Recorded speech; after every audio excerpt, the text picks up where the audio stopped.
আসসালামু আলাইকুম, নমস্কার। আজকে আমাদের আসামের ঐতিহ্যমণ্ডিত মানাস ন্যাশনাল পার্ক হয়তো ভিতরে ভ্রমণ করার জন্য মুকুলি করা হলো প্রবেশদ্বার। তাই দেখেন সমগ্র হাতি একসাথ করে ওনাদেরকে হয়তো সাজানো হয়েছে। তো আমাদের এই যে দেখেন হাতি, কি সুন্দর সুন্দর দাঁতাল হাতি, এগুলা খুবই ভালো লাগতেছে। তো হাতের বিষয়ে আর কি বলবো, দেখেন কত সুন্দর একটা মনোরমা দৃশ্য। হয়তো যে কয়েকটা আমাদের মানাস ন্যাশনাল পার্কে হয়তো আপনাদের সামনে ভ্রমণ করানো হবে, হয়তো সওয়ারি নিয়ে, সেইগুলো এখানে দাঁড় করানো আছে। খুব সুন্দর একটা প্রাকৃতিক দৃশ্য ভরপুর, তাই আমি আপনাদের সামনে তুলে ধরলাম। এখন এই যে দেখেন ওনাদেরকে হয়তো কুশাল এমনকি কলা খাওয়ানো হবে। এই যে আমাদের ডিরেক্টর সাহেব হয়তো হাতিকে কলা আর কুশাল খাওয়ানো হচ্ছে বা দেওয়া হচ্ছে, তাই তাদের ছবি আপনাদের সামনে তুলে ধরছি। তো দেখেন কি সুন্দরভাবে হয়তো কলা আর কুশাল দেওয়া হচ্ছে। ওরা খুব মনোবলে হয়তো ওনাদের আহার ওনারা গ্রহণ করতেছে, আর আমাদের ডিরেক্টর স্যার হয়তো ওনাদেরকে খাবার সংগ্রহ করে দিচ্ছে। তো এই যে দেখেন, তাই আমি তার দৃশ্য আপনাদের সামনে তুলে ধরছি।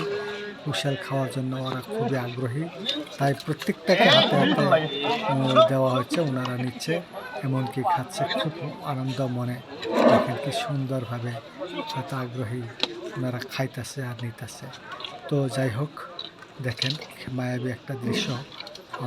যাদের যাদের সামনে যাবে, আমাকে আশা রাখছি খুব ভালোভাবে এই ভিডিওতে একটা করে লাইক কমেন্ট করে হয়তো উৎসাহ দেবেন, যাতে আমি আপনাদের সামনে এত রিক্সের ভিডিওগুলা বানাই, আরও অনেক সুন্দর সুন্দর দৃশ্যগুলো তুলে ধরতে পারি, তার জন্য আহ্বান রাখছি। এমনকি আজকের এই ভিডিওটা যদি আপনাদের ভালো লাগে, তাহলে তো জানেনই, অন্য বন্ধুদেরকে দেখানোর সুযোগ একটা শেয়ারের দ্বারাই হয়তো করা যাবে। তাই আপনারা করবেন বলে আশা রাখছি, যাতে বিশ্বর চোখে কিনে সবাই দেখতে পারে, এমনকি আমাদের এই মানাস ন্যাশনাল পার্কে বেড়াইতে আসতে পারে।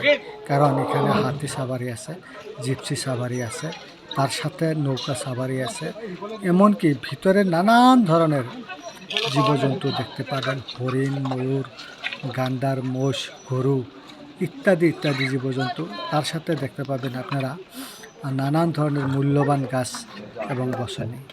সেখানে নানান ধরনের পশু পঙ্খিও দেখতে পাবেন। তাই আপনারা এই ভিডিওটা খুব সুন্দরভাবে দেখবেন, হয়তো ধাক্কাধাক্কি করবেন না, খুব সুন্দরভাবে দেখবেন আর আমাকে উৎসাহ দেবেন, যাতে আমি আপনাদের সামনে সুন্দরভাবে মানাস ন্যাশনাল পার্কের অন্যান্য হয়তো বহুত সুন্দর প্রাকৃতিকের মাধ্যমে যেগুলো বস্তু আছে সব দেখাতে পারি। ধন্যবাদ আপনাদের সবাইকে।